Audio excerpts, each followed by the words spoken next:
Accept your death. So I had a family reunion yesterday.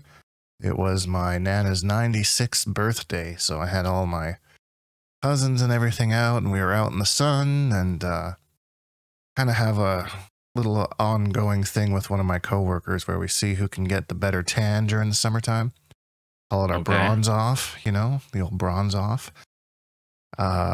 But I am crispy today. I definitely overdid it. I usually brag about how I have a little bit of a advantage because I have a darker complexion, like a little bit of a base. But it's almost every year that I over or underestimate that, I guess, and then I just burn because I was out in really hot weather. It was probably Fahrenheit 95, 98 degrees, something like that, I think. Dang, that's really hot. Yeah, for 4 or 5 hours, we're barbecuing and all that kind of stuff. So my arms, my neck, a little bit of my legs. You have to be careful of skin cancer, Dink. That's no joke. Especially as I get older, those things are, some SPF and all that kind of stuff. So the sun is not always our friend as we like to think it is. I'm surprised you're not one of those guys that puts you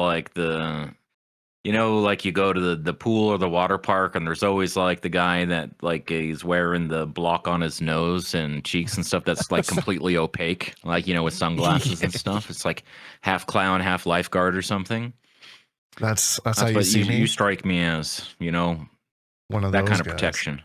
Yeah, I mean, I definitely have sunscreen and stuff. I just it's one of those things where I didn't in the moment I didn't really realize that I've been in the sun that long until I looked at my arm and it was just red. I was oh damn, yeah, I guess I've been out here for a while and the heat of the day. So yeah, I'll probably be peeling for a day or two here before I eventually get somewhat of my tan going. But right, all will be revealed. Why don't you peel all the excess skin away and stuff? All the skin you incinerated. Yeah, skin beautiful tan underneath. At the sacrifice of what? A layer of skin. I'm like a reptile or something, You shed a layer of skin and then you have a brand new one underneath, But that's how I started my weekend. So, but speaking of peeling, we have some appealing comments from last week that I'd like to get to. How about that one? Starting with Alejandro here saying, how about giving Quan some chip damage sequences inspired by MK9 Quan? Some 20 to 25% chip sequence by using meter. Bring back EX Rune.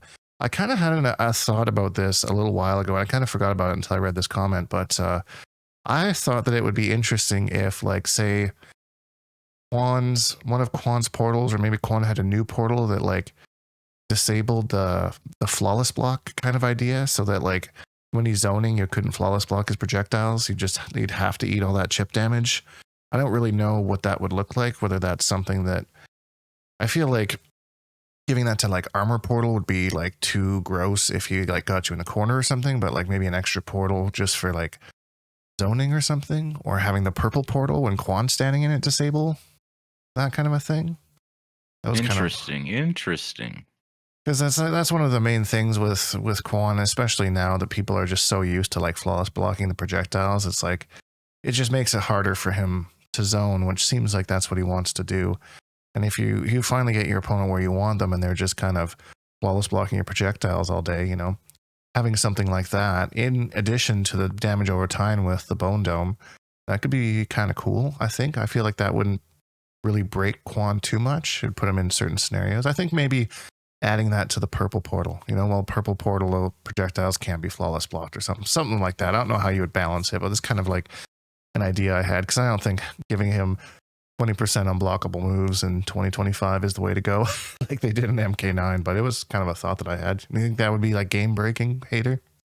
I don't know. I'd have to chew on that one. One observation I've had from the content you've been uploading recently is I feel like the characters designed around beating jumps with standing 3.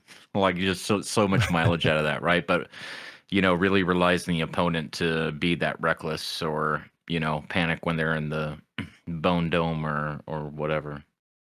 Yeah, that standing 3, just a sniper out of the air. I mean, heaven forbid you whiff it though. You're standing there forever. But I mean, it's probably one of the best anti-airs in the game, to be honest. So I mean, it should have some sort of a risk with it, especially when you have things like bone domes or projectiles or something that people are just going to want to jump anyways, and or the Janet wall.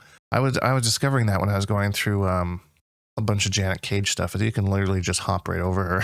She's just standing there and she's just got the no pop hitbox. You just pop just right over her. She doesn't really care, Okay, now you're on the other side. So maybe you could bait that and standing 3 over her. It's been I've been working with Roomba, who's been sending me a bunch of Janet tech. So I'm trying to really learn that cameo team proper and find out what they can do. Was that who commented on your video? I believe it was, yeah. And sent me a friend request on Discord, and then just sent me a bunch of videos of all these different combos and these different setups and stuff like that. So I'm gonna try and learn. I was working on the combos. A lot of them, the execution is quite ridiculous for the damage that you get. So we'll see if I end up I'm trying to do a cross comparison when I'm learning this cameo with who I think in my top 3 are, because a lot of people say that was the main gripe from my whole cameo ranking thing is the hot take was Janet not being in Quan's top 3. There was a lot of comments about that. So I'm going to learn that. Or your hot take not putting her in top 3 and people were roasting you. Yeah. How could you not put her in top 3? Yeah, she doesn't give any health, but everything else she does just makes up for a tenfold. So I'm going to give it a shot. I'm always open to having my mind changed about things. So I'm going to, go a little bit deeper than I did during my project and kind of work on that team for a bit and see what I can come up with. And I'm very skeptical as of this point in time from the things that I've seen to see how good this thing and I never said it was a bad cameo, by the way. So, it could be top 5 too. I don't think that's out of the conversation, but as of right now, my mind hasn't been changed, but I'm going to start using it and see what I can come up with. So we'll see. Gento seems fun with armor portal up, maybe. I've definitely looked into that. I can't seem to find any way to make that happen that's not super risky. Right. Because the Gento being a summon and then the armor portal having a little bit of recovery. On paper, it seems ridiculous. But you'd have to set one up and then hit something and then set another one up and then still hope that you still have armor portal time left. But I mean, if you do get that going, that's disgusting because you get some pretty good mix with the Gento low and then your overhead projectile or something like that. So, but we'll see. Maybe I'll be the one to find some crazy breakthrough with that. Probably not. Maybe. I'm not the tech guy. I usually just take the tech and use it, and sometimes I improve upon it. But I don't know. You never found anything by accident? Been like, oh, I haven't seen that before, but it seems to be working for me. I like it. There is a funny story about that, actually. There was the overhead low bat mix-up that I was doing with Quan Chi and MKX. That I was hitting within 2 or 3 frames. And then I remember I was at Northwest Majors and I was playing some casuals with Wonder Chef.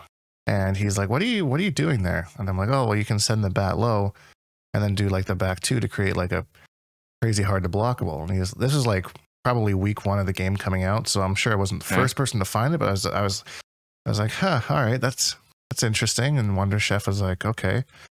And you how do you do it? And I showed Wonder Chef how to do it. And he's like, oh, okay. Anyways, the next day we end up playing, or no, not the next day, but on the Sunday, we played in top 8 and he beat me by using that on me that I couldn't block it and sent me to losers in top 8 in the mirror. Was it in the mirror? Yeah. Yeah, in the mirror. I had just doing that overhead low bat. And afterwards, he's like, I'm sorry. I'm like, hey, this is why people don't show off their tech at tournaments, lose to my own shenanigans. I wonder what old Wonder Chef's been up to. I don't know. I wonder if he'll come back for Injustice and do some commentary, because he's still doing commentary. I think he's doing a lot of Pokemon Unite and all that kind of stuff. Okay. But because I see him on Twitter still posting about stuff and posting on events, but I don't know if we'll see him in the NRS scene again. And, you know, I like Wonder Chef. He's a cool guy. It'd be nice to see him back. Yeah. I think he's a good commentator too whenever he gets a chance to be behind the mic. I agree totally. All right, next comment here, John Steelman. I understand that tier lists are made with optimal cameos in mind, but in Homelander's case, the Pharah throw combos are so strong that I've never seen anyone use a different pairing. I'd be interested to see if people still think he's as strong with any other cameos. I use him with Darius, and I feel there's a lot of potential. He just has to work harder to get his first hit ever since he lost his low starter.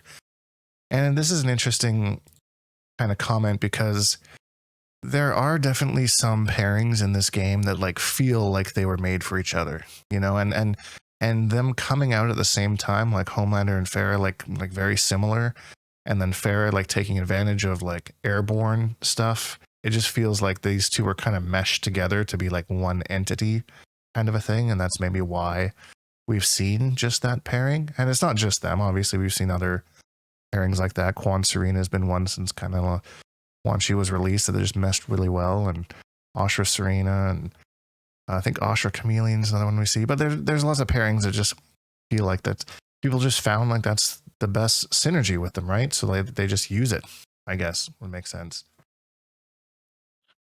Yep. I feel like we talk about this a lot. Like, are you playing to win unequivocally, or are you playing for flavor and like something that maybe suits your sensibilities? I mean, who would turn their nose up at a command grab combo? You know, it's hard to give up something like that, especially when it's part of like a bigger mix-up. So it does kind of you feel like you have the illusion of choice in this game, but it really is just you being relegated to a certain subset of cameos that'll fit into, you know, otherwise you're really doing yourself a disservice. I mean, play whatever you want, but there's definitely some unsynergistic teams for sure.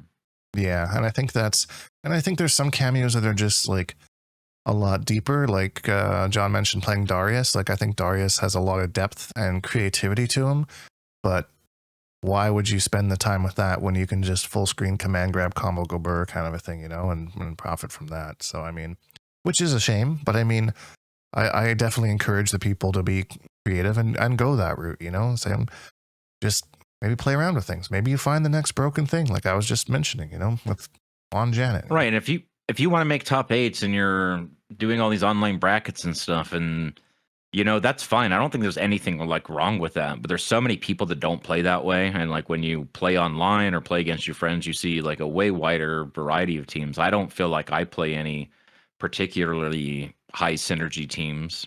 It's more like flavor teams. I feel like the characters that I play, I don't play what's kind of been decided as their best cameo, the meta cameos and stuff. But yeah, but even then you see like, I see you doing some crazy stuff. Like there's some disgusting mix and stuff that you had with Noob Frost, you know, and you're the only one I've ever seen play that team, but because you really liked the cameo that much, you found some synergistic things to make work. And I think things like that are badass, but even though it might not. But there's some like, you know, since it's not a team that you see often in setups or whatever that you see often, you're kind of like relying on somebody's ignorance. You know, you play somebody in like a really, really long set, you know, and you start to, it has diminishing returns. Whereas I feel like if you play like a high meta team, it's like really consistent because it's always a pain in the ass all the time. Right. Yeah. And I kind of say that with Quan too, because like people talk about, oh, he's got these mix-ups, but he really doesn't. Like as long as you understand the strings, like it's usually a high, low, fuzzy every single time. And there's not really much of a mix because the tentacle is slow. His little low punch is slow, and then his 2 overheads are quite fast. So it's once you kind of learn it's not really a mix-up. It's more of just like making sure you know how to block everything. And right, assuming that he doesn't, you know, eat armor trying to do that in the first place. Yeah, exactly. And like another one that I think of is Kung Lao. In the earlier days, you still see it every once in a while, but Kung Lao Goro, and there might be like a Kung Lao sector kind of a thing too. Is you get in the corner and he's got like his, I think, back 3-4, back 3-3. It's like a low into a low or an overhead. Things like that just weren't scary because you just take the overhead and you don't get a combo, but if you get hit by the low, then you get comboed. So it's like, right. I'm just going to take, I'll just go block low. I'll take the overhead every single time. It's not really that scary. So unless you can't survive, if you can survive the overhead, like you need to block correct. Otherwise, it's over. Yeah. But, worse scenarios for sure. But yeah, those types of things you have to, if it's a guess, but like a true mix up when, the low and the overhead are the same speed or within like 1 or 2 frames of each other, then that's a little bit different. But, things like that can be learned and worked on. So, but yeah, play around, try some different cameos, try some non-meta stuff, and maybe it'll come meta. You never know. You could be the next top player. Creativity, my friend. It's true. Last comment here, Dreadnox. On Twitter, almost all people commented negative things about the idea of Injustice 3. I prefer Injustice 3, but please, the projectiles must be slower, more frames. I have really bad memories of Starfire and Deadshot zoning. They recover extremely fast. Man, I went back after this and I was watching like some like release type Deadshot stuff, and that character was so stupid. Like, I'm a zoner, but that zoning was absolutely insane. It was, and the chip damage from it, and I don't believe there was really any way in Injustice 2 to avoid chip damage other than trying to like meter burn roll through it or something. Well, you kind of spin the bar to push block your way out of a situation, things like that. Yeah, that's and then you're using your own meter against them. So yeah, I'm really curious to see how they're gonna do like the stages and stuff in Injustice 3 if that ends up what we're getting, because that was, I think, even through the game's life, I heard that was a common complaint that like, the stages are huge, the characters look so small, and why they look so small. So it'll be interesting if they kind of shrink that in a little bit. But I also get it from like a design standpoint that they want to make like these cool stages and show off all these things. They have these interactables and stuff, so they need the space to do that. It'll be interesting to see if they make any change in that department as far as the actual. I think that would help the zoning meta of Injustice overall more than slowing down people's projectiles and stuff, because it's a back-to-block game as well, right? So they're creating space, walking backwards, blocking at the same time, shooting projectiles. A lot of characters, well, like Batman, and there's probably others. I don't even remember. When they do their projectile, they move backwards at the same time. Right. So they're kind of getting the old two for one there. And with stages that big, it's, man, and then they get the side switch on you, or you get thrown and they just create the space all over again. It's no fun feeling like you gotta spend your entire first health bar, chasing them down just for them to recreate the situation and stuff over. I get it for sure. So it will be interesting to see what they do if there is an Injustice 3. You touched on something there that I want to kind of go into, because underneath this comment, there was kind of a thread talking about like the block button versus like back to block and stuff like that. And like my opinion on that is like I don't really mind the back to block, to be honest. Like I think I like that it differentiates Mortal Kombat from Injustice in that way. And I think Mortal Kombat will, for the most part, probably always be a pad game for me. But like Injustice, I played on stick, because when I played on stick, it just felt like more natural to hold back to block, if that makes sense, as opposed to just holding back on an actual controller. And maybe that's just a me thing, but like I wouldn't be sad if they put in a block button. I would be surprised if they put in a block button, because I know they've really kind of tried to make Injustice its like own thing with its own, tools and utilities and things like that. So it would be not many fighting games have a block button. Like the default kind of standard is back to block, then down, back to block, low. In Injustice, you can just hold down you don't have to hold down back. You can just hold down. But like we talked about earlier, that means that you can walk backwards and block at the same time. Whereas when you've got a block button, you're kind of stuck in place if you're going to do that. But if you put a block button into Injustice, that removes cross-ups from it. So would you rather deal with cross-ups, which would make for more interesting mix-ups? Also, if you're on the receiving end of that, that could be annoying and stuff. But losing the block button isn't just what we've talked about. It takes away like, microduck OSs and things like that too. So would you rather have a meta full of microduck OSing and, things like that? or cross ups with the back to block. Yeah, I mean, I can't say I'm a huge fan of cross ups. Just I don't know. I don't really like guessing in fighting games. I realize, like I said, I said before, I know that it's part of fighting games. It's probably my least favorite part about fighting games. If I'm like misspace something or do something unsafe, whatever, like that's on me. But it's like, oh, you got to guess, and which off of that note, one thing I do like about Injustice is how throws aren't guesses in that game. Like you just tech the throw, just react and tech the throw. As one of the things I don't like about Mortal Kombat is that throws are guesses, especially in MK1 where you can get full combos off of them. So that's one thing I like about Injustice, but I can't say that I would be in favor of removing or putting in a block button in Injustice. I think having it as the back to block game is perfectly fine. And like you mentioned, it's kind of the standard for a lot of other games. I think the only other game with a fighting game or with a block button that I can think of is Soul Calibur, I think.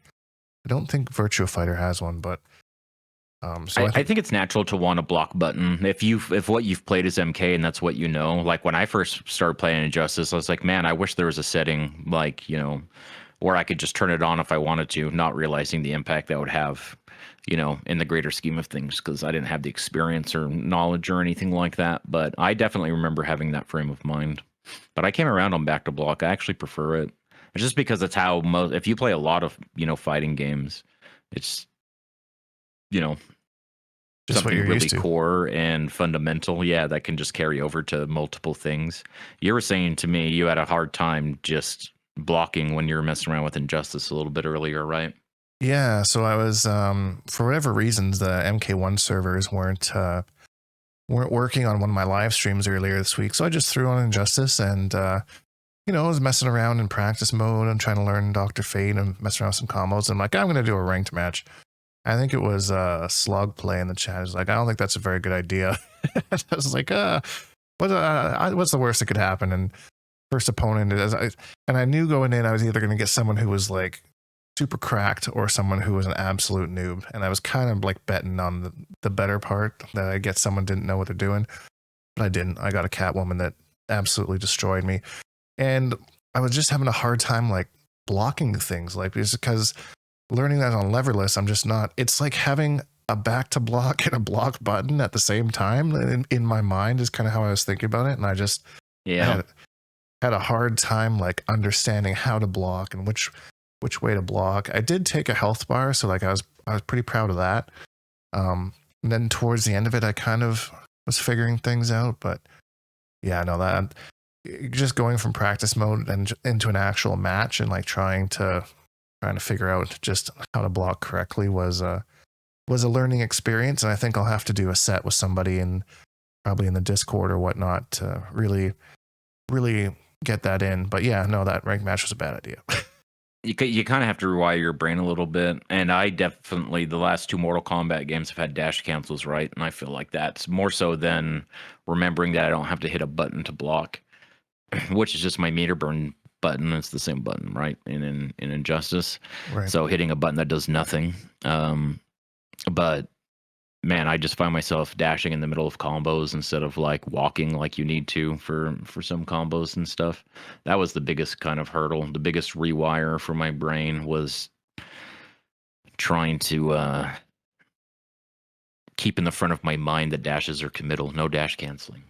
No dash canceling. You're committing to that thing. You can get smoked right out of it.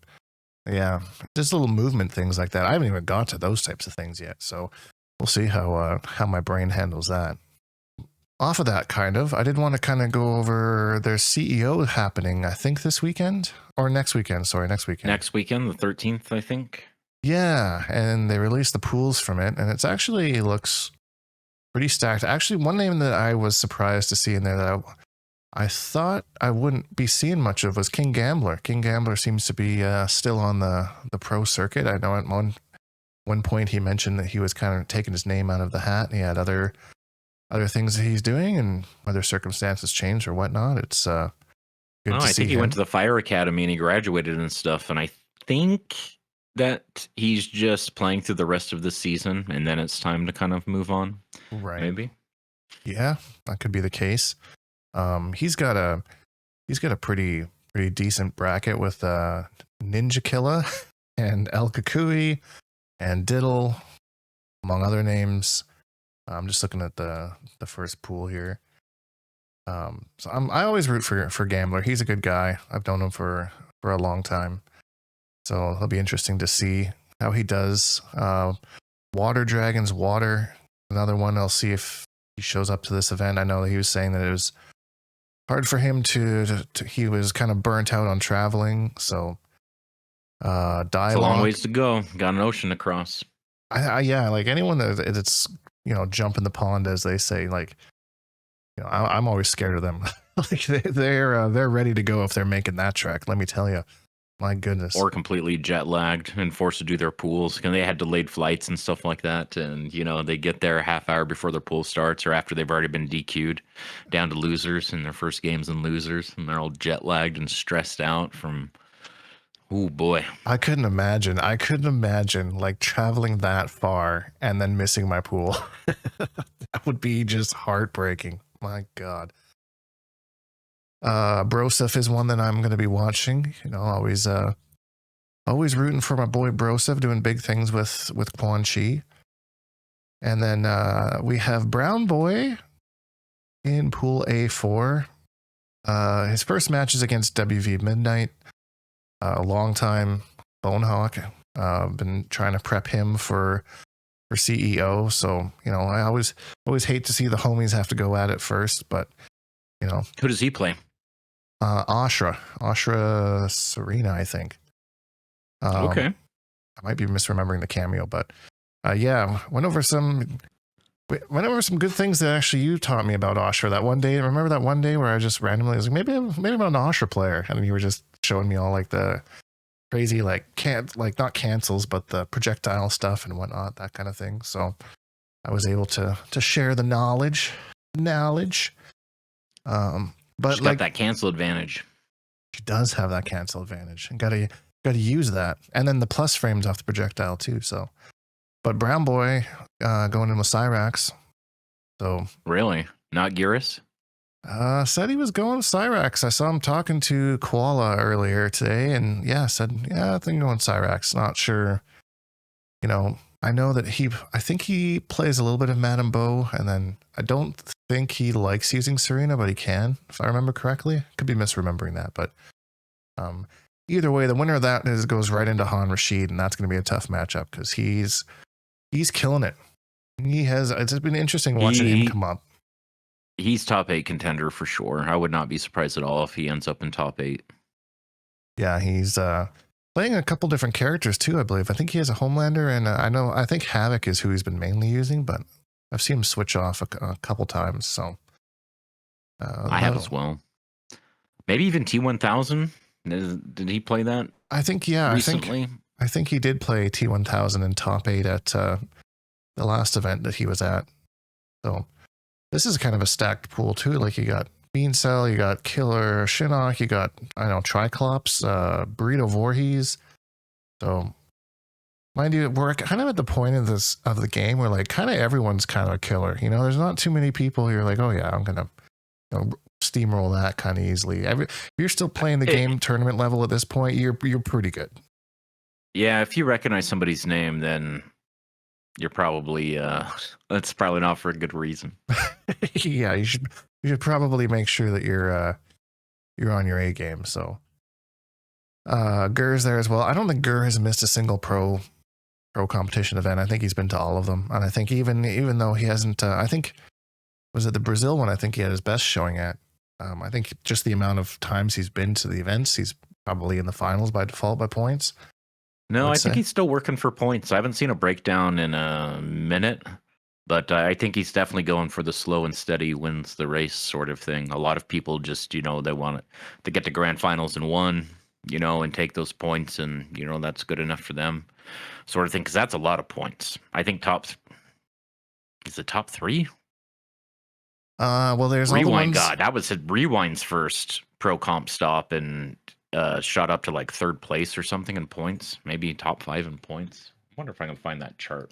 Yeah, and it depends also on like what event too, because there's like the demigod events and like the bigger events. So I don't think that CEO is one of the bigger events, but I could be mistaken. I think it's Evo is the next one. But then there's also the people that qualified through the regionals as well, like the online events and all that kind of stuff. So, All right, yeah, Rewind got 315 points. He's actually 10th spot. So Gur's above that at 7. Sonic on top, Connie Mani, Faisal, BGY, Ytex, right, from Brazil. So just winning, so that's the only stop for them, 460 points for winning grand finals. dang. So on top 5 with just one event, just by winning it. Just by winning it. Easy enough, right? Just win. Yeah, just win the whole event, like no big deal. Just go in there, win, and go home, and then show up to the finals. So, Rewind looking like he's at CEO as well in the last pool here. Bustman, Filato, Koala Bear Con, Hawk in there. Makes it past his first match. Then he goes up against Bustman. Bustman kind of really like really good runs, but seemed like just shy of the top 8 most of the time, like kind of in that top 16 right, just range. on the verge. Yeah, so it'll be I always kind of root for him. Always been a bit of an underdog kind of story. Full auto playing Natara, still one of like the only people playing Natara that I see. And I don't know, like initially, like I think the character is quite good damage, a little bit of lack of health, but she can steal it back. So there's just better. Remember just like last summer, everyone crying about how brain dead she was, top 2, top 1, top like whatever, and literally nothing's changed about the character other than the game she exists in, right? So that's just another good example of power creep. Ashra is like rated by a lot of people's B tier right now, and really early on, she was in top 5 conversations. Yeah, and she's one that hasn't really changed much. Like she's got a couple tweaks here and there, I think, but all in all, not huge changes. Nothing crazy. Yeah, so it's crazy, those type of characters. I mean, those are always the sleeper type characters. You get a really good player with a really good character, and just because you just maybe don't see him that much or whatnot, or you just don't kind of remember all the intricacies, they can be a threat. You never know. Yep. Never count them out. So I'll be looking forward to that, seeing who goes through CEO and who takes it. I think I'll be probably hanging out in the Discord watching the matches with anyone who's around. I looked at the schedule, should work for me.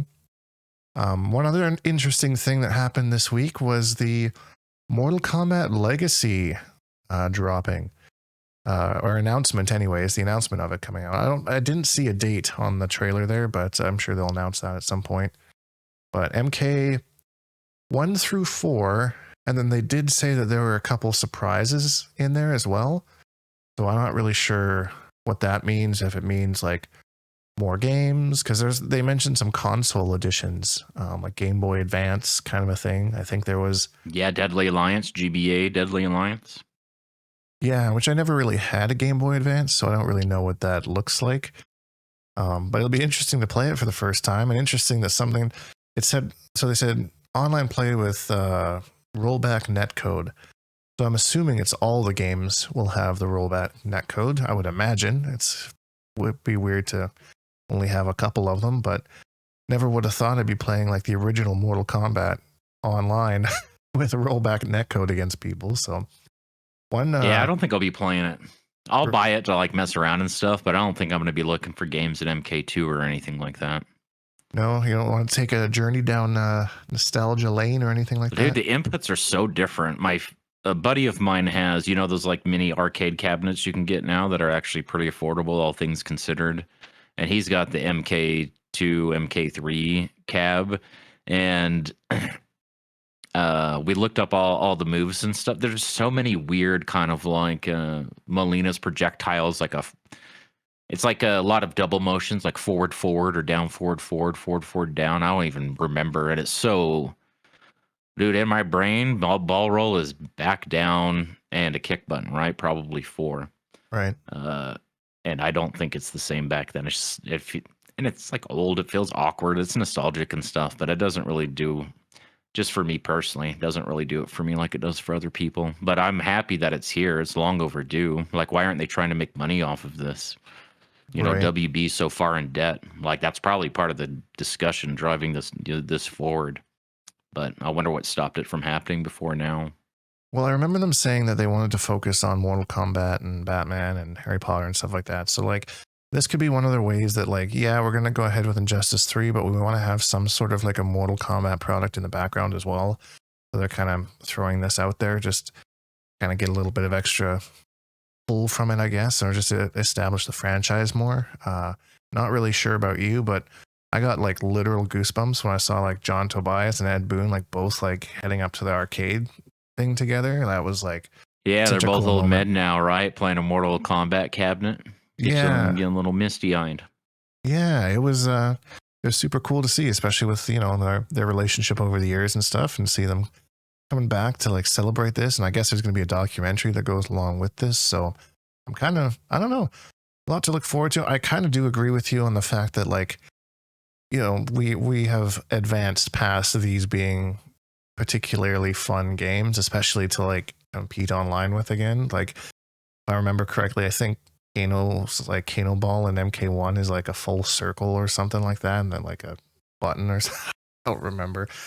No, I think you just roll it like 360, you know, like sort of thing, which is fun. And people do play these games competitively, right? There's MK1 tournaments and all sorts of MK3. That's probably the biggest non-modern, you know, Mortal Kombat on any sort of tournament circuit, I would guess, just from what I, you know, see on the sidelines.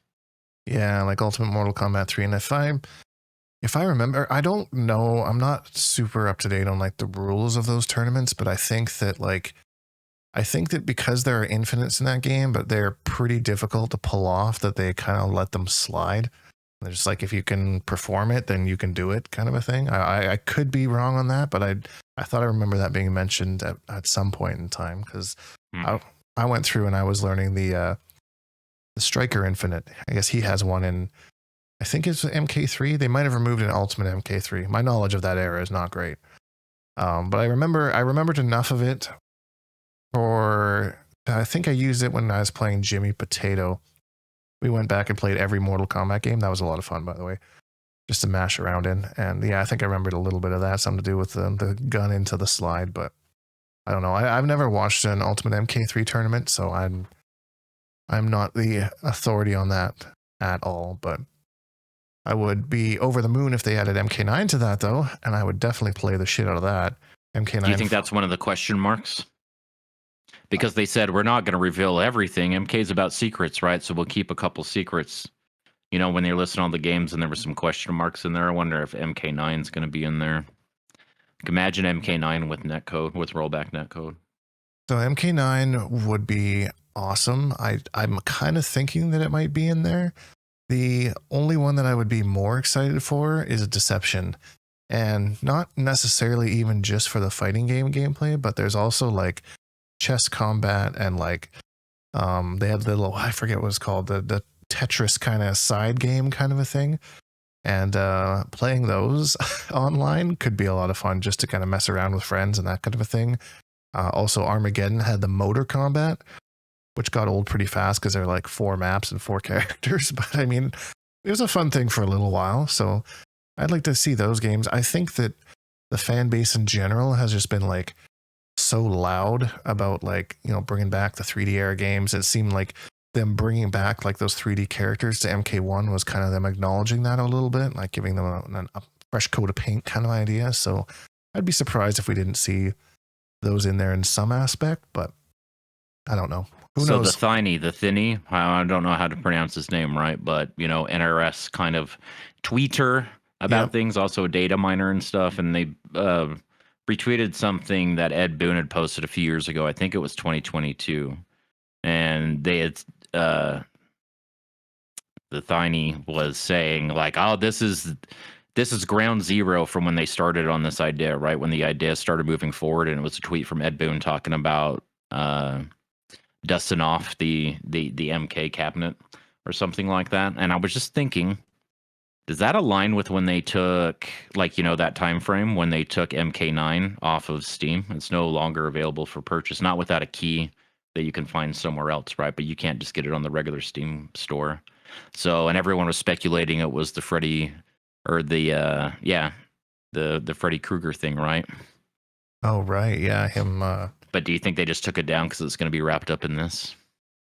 I mean, that's certainly a theory I could get behind. Yeah, they're going to move I don't it know into if this it's dates arcade. align, but just a passing thought. Yeah, no, that's definitely a good theory for sure. And I don't know. It's MK9 is another one that everyone's been wanting a remaster for. Feels to me like it's still a little bit too soon to remaster it, but I guess it has been 14 years. That's crazy to me. That game came out 14 years ago, but yeah, I would welcome it. Welcome MK9. Welcome Deception. Welcome Armageddon as well. Even though that game was super janky, it'd be interesting to play it online again and see how the community approaches the universal infinite that game had. Don't really miss those types of things about those games, and I know a lot of those games have infinites and stuff. So, do you think they're gonna fix any of that, or they're just gonna whatever was in there? It's gonna be a 1-for-1. No, I would be shocked if they went in and balanced things. I would be not full balance, right? But stuff they know is broke, like game breaking, like infinites that are known and things like that. Yeah. Like with Armageddon, it's just the one. Like it's just like the jump infinite that was piss easy that anyone could do. Maybe if they went in and did something like against that, but I think that it would take a little bit too much to go through like the MK3 games and remove all those infinites. But maybe, I mean, I would certainly welcome it. I'm not expecting it in any aspect though. I think it's just going to be a full re-release with, similar to how Oblivion did with just like a facelift, and all the memes and stuff are still in there, and voice actors and actresses, like they got that one of the let me do another take, let me do so right. that's kind of what I would expect more than much else. So, but we'll see. I don't know when it'll drop, and I'm excited to hear more news about it as they kind of release things. They kind of like to trickle information out about it, so we'll keep an eye out and see what's going. I was actually watching the Xbox event that they were doing earlier today, and I saw that they dropped the trailer for Invincible Versus from the TV series Invincible. If you've ever seen it, it's the one where Omni-Man comes from, and it appears to be a 3v3, kind of similar to I think Dragon Ball did something like that, kind of similar. Dragon Ball was 3v3, yeah. Yeah, so I mean, so another tag fighter. So this is like the fourth one that's been announced in the last couple of years. Well, they just announced the Marvel one, right? Right. And then 2XKO's been in the oven for a little bit here. So that's two other tag games. I think there's a new, what's that, Hunter x Hunter or whatever. I'm not an anime person, but I think that's a tag game. Maybe I'm wrong on that. And then this tag game, it's like everyone started developing a tag game at the same time. Yeah, like if everyone's putting their all their gold in one pot kind of a thing, all their eggs in one basket. Let's hope that tag games are the future, Let's look to the people have, I think they did that based on feedback, because there hadn't been one, like a new one. Well, Dragon Ball came out, and that was hugely popular, right? And the other tag guys, there's BB Cross Tag and, the old Marvel versus Capcom type stuff, but I don't think they've really been. Well, Dragon Ball was obviously like a main title, like a main Evo stage, like sort of game. So maybe it's time for that era again, and there's going to be a lot of games. So Iron Galaxy's developing this Invincible game. They're the ones that did Killer Instinct.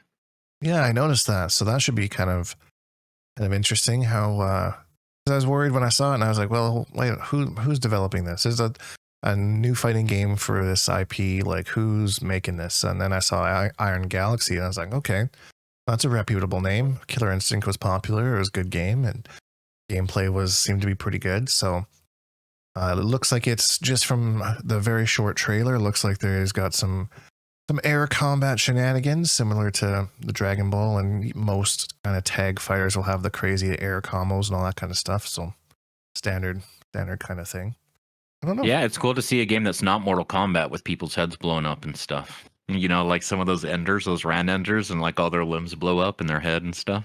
Yeah, it'll be interesting to see if they try and tackle some sort of like finishing sequence without, taking directly from like a Mortal Kombat standpoint, how they do that. Because yeah, you're right. It was quite gory opening up with the dude in his car getting blown up right off the bat.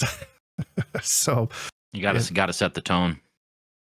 You gotta set the tone, yeah, I guess, and that was a good way to do it. I was kind of had it on in the background, and I just saw this. At first, I saw like the start of the trailer, and I was like, saw the guy sitting in the car, and I was like, "Are we getting Office Space the game?" Because like I'm pretty That'd be sure funny. that's how that movie started out too, and I'm like, oh, "What is this?"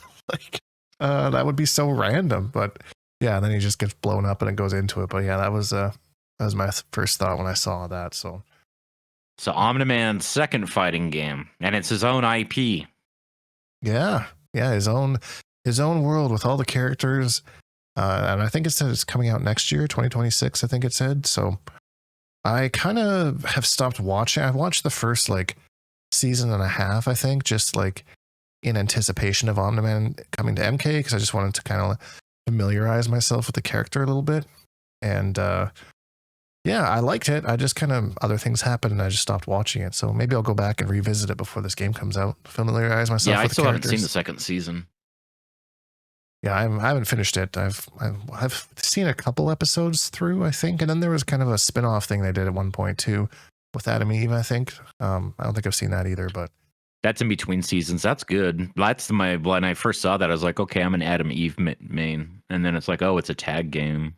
3v3 tag. Did they show just 6 characters? Is it going to be like good versus evil sort of thing? It's kind of what it looked like. Yeah, I think that's all that we saw was 6 characters. So who knows how big this game will be, if it'll be like, because Killer Instinct started off fairly small and kind of grew kind of a bit. Yeah, I don't want to learn 3 characters. Me neither. Like right off the... That's kind of the drawback for team fighters. Like they flesh out really well and all the tech and stuff is cool and stuff. But it's like when I was messing around with King of Fighters a little bit, like the beta for the last KOF, and I was like, oh man, I really like Shermie. And I could not find like 2 other characters that I liked, let alone trying to like learn tech and, defense, offense, then, things that are just specific to characters. Yeah. And then, what if you invest in this? I guess you can cut your losses early on. You're like, yeah, this doesn't seem very synergistic. Yeah, I mean, it's like, and that's where like Mortal Kombat 1 kind of did that, like in a light way, where you just have the one cameo. So, it's kind of a light team fighter, but with 3 of them, with like full movesets. But they're not like full character. If they could like tag in, right? You use like the little assist from off screen, or there's 2 health bars, the one for you and then the one for whoever's off screen is the one doing the assisting, right? Yeah, I think people would have complained way less about that than cameos. Yeah, I think you're probably right. But who knows how that balancing might have went the way that thing goes, but I'm probably going to try this Invincible versus game. I don't know how seriously I'll take it, but I'll probably give it a go, and maybe I'll get frustrated by the 3v3 kind of thing right off the bat, or maybe they'll do it in a way that makes it a little bit easier to pick up for someone who's not familiar with that kind of play style, I guess. That makes sense, but so lots of fun new things coming on the horizon. I did want to kind of pick your brain, Hater, a little bit on the Elden Ring Nightreigns. I've seen that you've been playing that quite a bit this week. Just wanted to see how you were finding it. I don't know if there's like a story-driven thing to it, or if it's more of just kind of a beating up bosses kind of a thing, but a little. I mean, there's a little bit of story. It doesn't really add to the larger Elden Ring. Like if you're not given any like new insights about like Marika and Radagon and things like that. I just passed like 60 hours in it.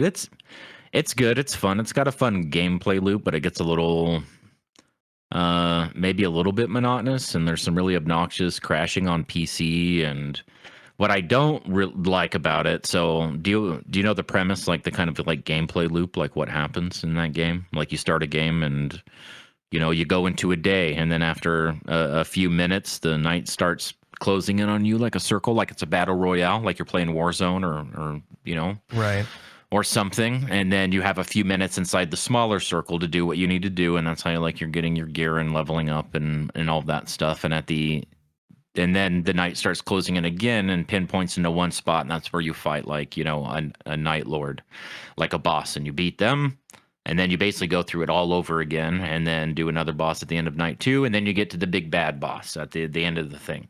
So if you want to learn that boss, you know, in Elden Ring, Dark Souls, whatever, you die to the boss, okay, you respawn at the bonfire, you run back, okay, I dodge it this way, okay, you know, you learn and overcome and stuff. I mean, you can be rezzed by your teammates and stuff, but it's kind of like not the same. And if you lose, there's no run back, right? You've got that whole 35, 45-minute lead up to try to get into it again and stuff. And that's kind of like a bummer, I think, in a lot of ways for me personally. Yeah, that But would it's kill it fun. for The me. classes and stuff are fun, and it's dude, it's only a $40 game. So I think getting 60 hours out of a $40 game is above and beyond like what I paid for.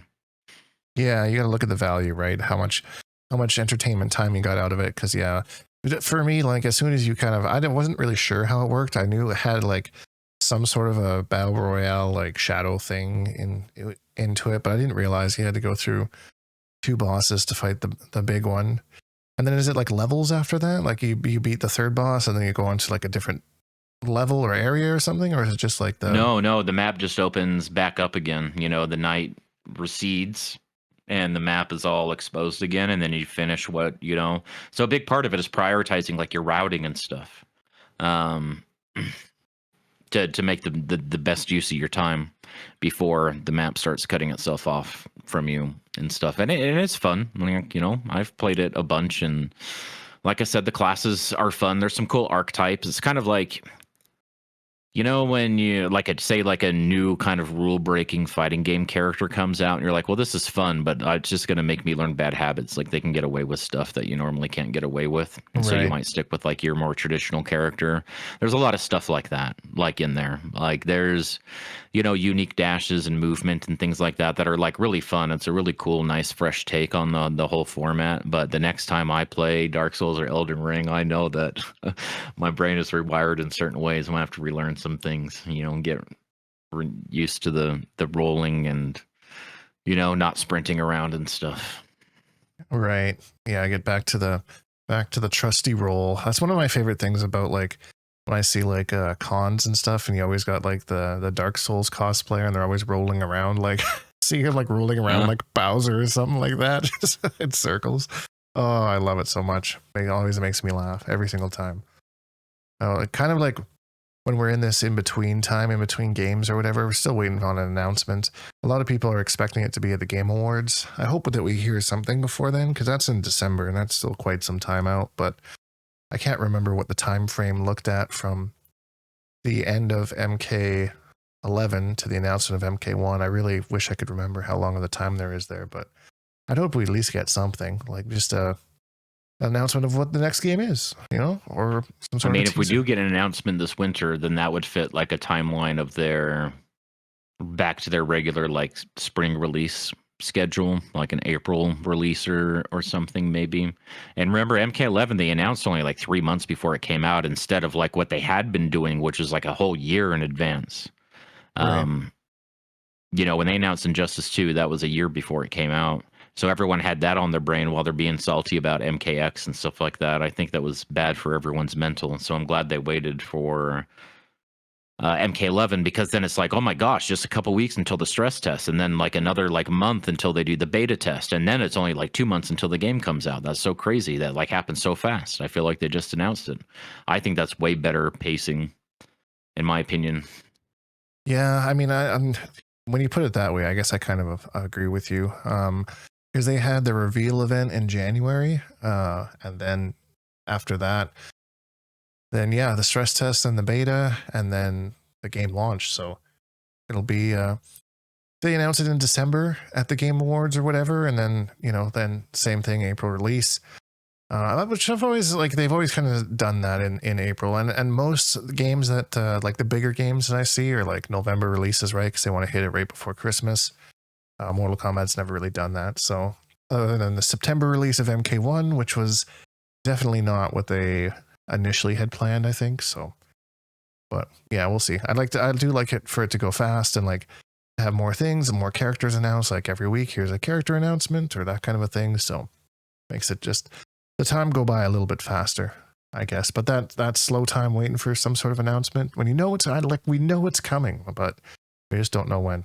Dude, so Evo's coming up in August, right? And so we're at the beginning of summer, so that was like more towards like the end of summer. 2 years ago was the Reptile reveal trailer, right? The trailer that had Reptile and Oshra that everyone went crazy for. That's when I was officially like, okay, now I'm into it, because I don't know, I had a lot of distrust after MK11 and stuff, and I was like, I was approaching it pretty cautiously, but that was the part where I was like, finally, like, okay, I'm officially excited for this game. And that wasn't even 2 years ago, and here we are just talking about the end of the game's life. That's so frustrating. I know, right? But I don't know. It'll be interesting to like I don't anticipate anything at the events. Like I feel like Final Combat and stuff like that I feel like that's not mainstream enough for them to like announce like their next working title kind of idea. I feel like it would have to be something that's more casual gamers' eyes on it. I mean, they are putting it on HBO, right? The Final Combat's going to be on HBO Max, so I mean, maybe that's fair. Yeah, that is fair. I mean, that's bigger than I think they've done. I think they were on ESPN one year. I think I remember there being a bunch of salty people. Why are there video games on my sports channel? Esports, bitch. Esports gets with the times, man. Get with the times.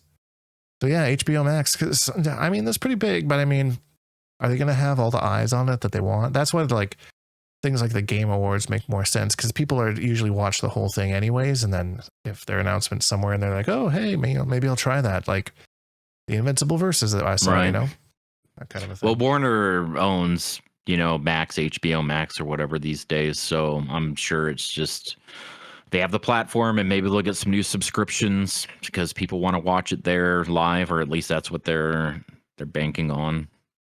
So you're probably right. Who knows, though? Who knows? I just go by what I've seen, and that's what I've seen. So what the future holds has yet to be determined.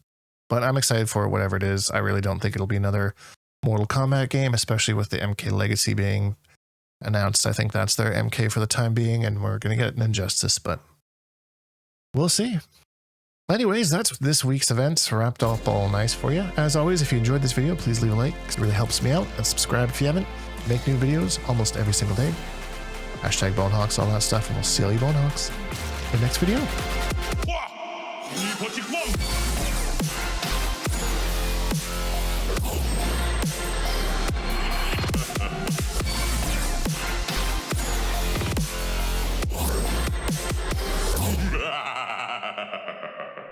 Accept your death.